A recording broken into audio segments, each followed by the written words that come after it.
University of Louisville this week. Today, the school has a new president. Kim Schatzel was the 19th president of the university and spent the past 2 years as the lead there. Our Jose Alonso and photojournalist Aspen Hester were there for the big announcement.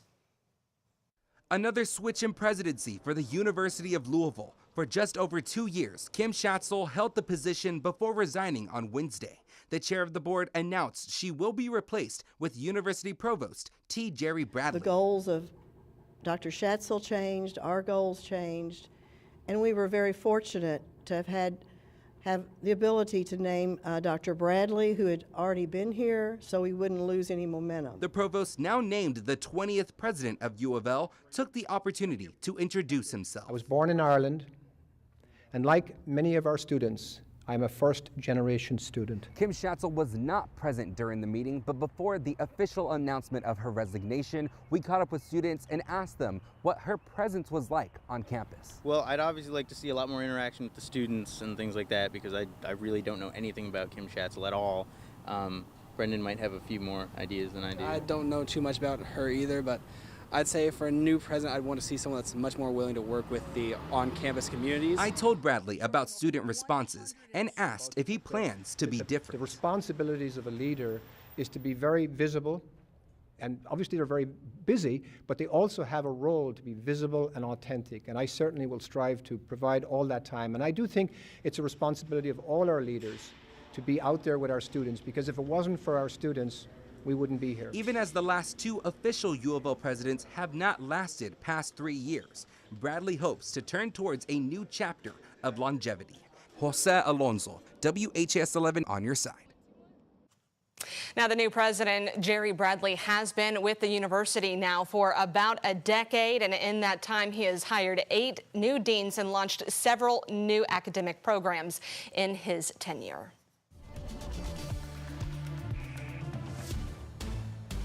All right, let's get a check now of our forecast today. The doom and gloom after yesterday. We had the peaks of sunshine and now back to the clouds, Matt, and possibility of storms this evening. That's right, Brooke. Yeah, we definitely did have a beautiful day yesterday, but those clouds have now settled their way into our skies across Louisville. You'll notice those temperatures gradually starting to make their way into the upper 50s. We started this morning off chilly in those lower 40s, but now we're starting to see those mid 50s around downtown, 54 in Bowman Field, 53 near Sellersburg. Further outside the city in Kentucky, we've got 49 in Bedford, 54 in Elizabethtown, and 57 near Hodgenville. You'll notice winds are continuing to stay out of the south, and that's going to keep us cloudy and warmer over the next few days. Here's a wide picture across the nation. You'll notice this cluster of cloud cover and showers beginning to make its way into the Ohio Valley. We're expecting more showers to arrive as we head further on into our afternoon. These overcast conditions are really going to stick around as we go throughout the remainder of our Thursday, and you'll notice just a few of those small light showers beginning to make their way into southern Indiana. I'm expecting those to develop here in Louisville as we head into the later parts of our afternoon and into the early evening. Mid-60s are going to be our highs today. We'll see a few of those spotty showers into the evening hours, and they will continue into the start of the night with those temperatures making their way into the mid-50s. So as I mentioned, we're going to continue to keep those rain chances in the forecast further on into the day. Temperatures will be ranging in those lower to mid-60s, but we're keeping a close eye on Sunday. There is the potential for us to see just a few strong storms later on into Sunday night. We'll have all the details about that coming up here in just a few short minutes. All right, Matt, thank you. We are working to learn more about this late-night house fire in Portland. It happened around 10:30 last night at 27th and St. Xavier Streets, just a few blocks from LaPorte Park.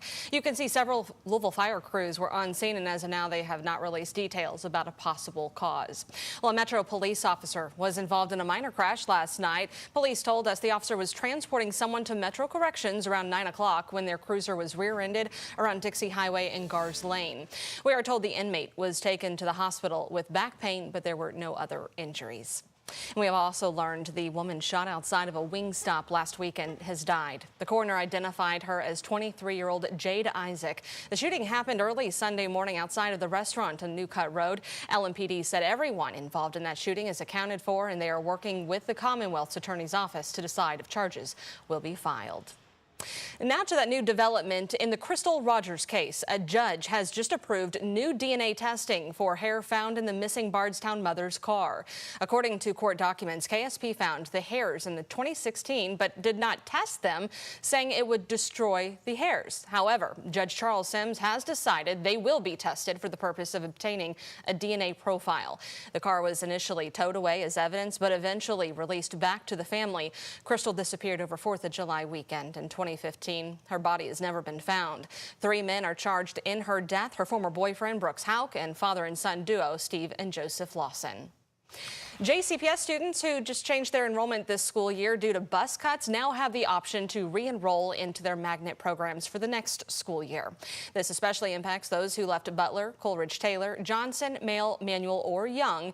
And eligible families were provided information this week on how to go about that process. Students have until April 1st to tell the district whether they want to stay or transfer. Well, Mayor Craig Greenberg joined officials from the Louisville Downtown Partnership to give the annual State of Downtown address. Last year, they highlighted the city's ongoing recovery post-pandemic with improvements in tourism, property values, and more investment into downtown. Today, the mayor revealed his expectations for projects aimed at enhancing foot traffic and accessibility in the city and other revitalization projects like reimagining the Belvedere and Louisville Gardens. Our Ian Hardwitt was there, and we'll have more coming up tonight at 4, 5, and 6. Well, April is National Child Abuse Prevention Month, and Norton Children's wants to raise awareness about this issue. Earlier this morning, staff planted pinwheels at Norton Children's Center for Safe and Healthy Kids. Norton said the pinwheels symbolize the happy, healthy childhoods every child deserves and are a national symbol for child abuse prevention. Kentucky has been among states with the highest rates of child abuse and neglect in the U.S. in recent years. The state currently holds the 4th highest child abuse rate in the nation. The Center for Safe and Healthy Kids first opened in April of last year.